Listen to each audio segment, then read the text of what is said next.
এক সময় ছিলেন সামান্য পান বিক্রেতা, এখন তিনি দেশের শীর্ষ ধনীদের একজন।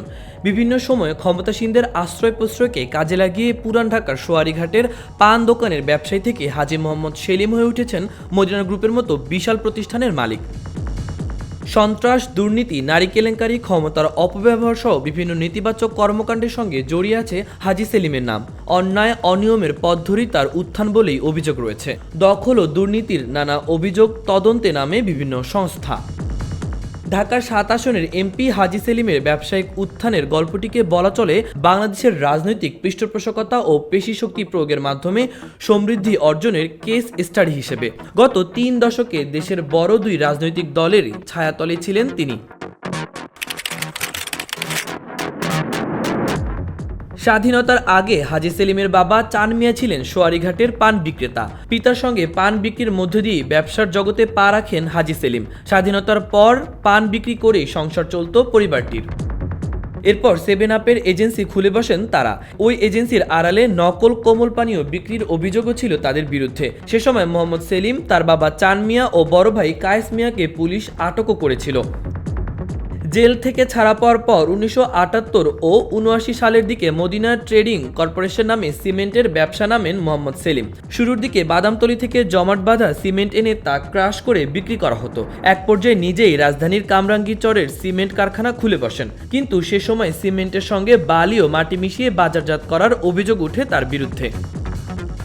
এক পর্যায়ে বাদামতলী এলাকায় ফলের ব্যবসা শুরু করেন হাজী সেলিম। পরে বাদামতলী, ওয়াইজঘাট ও সদরঘাট এলাকার নিয়ন্ত্রণ হাতে নেন তিনি। হাজী মোহাম্মদ সেলিম, ঢাকা ৭, আপনার সময় 3 মিনিট। 3 মিনিটে মানুষ স্পিকার কিছুই হয় না, ওই মহিলা নার্ভাস হয়ে যায় 3 মিনিটে।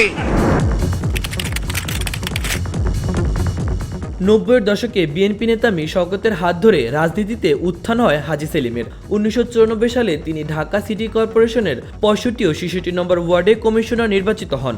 1996 সালে জাতীয় সংসদ নির্বাচনে অংশ নেওয়ার জন্য বিএনপির মনোনয়ন চেয়েছিলেন হাজী সেলিম, কিন্তু সেই ইচ্ছা পূরণ না হওয়ায় আওয়ামী লীগে যোগ দেন তিনি।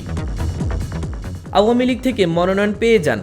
লালবাগ, হাজারীবাগ ও কামরাঙ্গীরচর থানা নিয়ে গঠিত নির্বাচনী এলাকায় বিপুল ভোটে জয়লাভ করেন হাজী সেলিম। এরপর ক্ষমতার ছত্রছায়া ফুলে ফেঁপে উঠতে থাকে তার ব্যবসা ও সম্পত্তির পরিমাণ। তার প্রতিষ্ঠিত মদিনা গ্রুপের ওয়েবসাইটে দেওয়া তথ্য অনুযায়ী 1999 সালের মধ্যেই গ্রুপের প্রতিষ্ঠানগুলোর সম্মিলিত বার্ষিক টার্নওভার 600 কোটি টাকা ছাড়িয়ে যায়। পরের বছরগুলো এর সংখ্যা ক্রমেই বেড়েছে।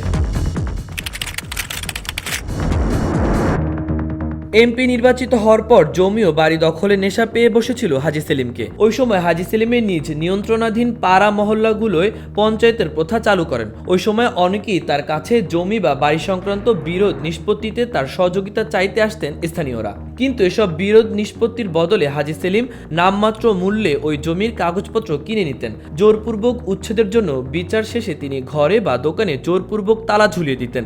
এজন্য এলাকায় তালা হাজী নামেও খেতাব পেয়েছিলেন তিনি। গঙ্গার তীরে চাঁদনী ঘাটে ওয়াসার পানির পাম্পের জমি দখল করে সেখানে পেট্রোল পাম্প তৈরি করেন হাজী সেলিম। এছাড়া সোয়ারীঘাটে নদীর তীর দখল করে সেখানে গড়ে তোলেন চাঁদ সওদাগর কোল্ড স্টোরেজ। এরপর নবাববাড়ি এলাকায় জগন্নাথ কলেজের ছাত্রাবাস দখল করে সেখানে গুলশানারা প্লাজা নামে বিশাল ভবন নির্মাণ করেন। শুধু তাই নয়, হাজী সেলিম চকবাজারের ফ্রেন্ডশিপ মার্কেট ও জেলখানার পাশে 50 থেকে 60 বছরের পুরনো ব্যবসায়ীদের জোরপূর্বক উচ্ছেদ করে সেখানে মদিনা আশিক টাওয়ার ও হাজী সেলিম টাওয়ার নামে 2টি বহুতল ভবন ও মার্কেট নির্মাণ করেন।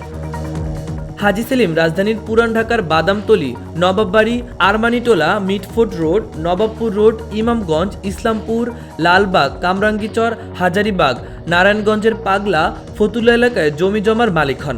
এছাড়া এক সময় খুলনার কুখ্যাত এরশাদ শিকদারের সঙ্গেও ব্যবসা করেছিলেন হাজী সেলিম।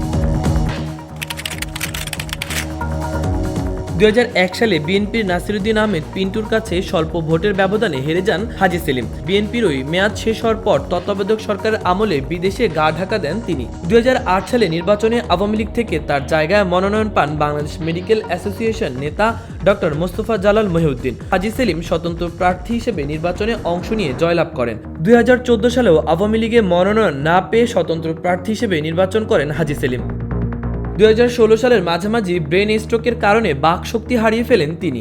2018 সালের জাতীয় সংসদ নির্বাচনে আওয়ামী লীগে মনোনয়ন পান তিনি। মনোনয়ন পাওয়ার পর আবার একটু একটু করে কথা বলতে শুরু করেন। নির্বাচনে জয়লাভ করে আগের মতোই ক্ষমতার প্রদর্শন ও দখল কার্যক্রম চালিয়ে যেতে থাকেন তিনি ও তার পরিবারের সদস্যরা। ক্ষমতাকে কাজে লাগিয়ে প্রচুর বিরোধপূর্ণ ও সরকারি জায়গা জমি বা নদী তীর দখল করে ক্ষান্ত হননি হাজী সেলিম। যেখানেই চোখ পড়েছে হাজী সেলিমের সেটাই দখল করে নিয়েছেন তিনি।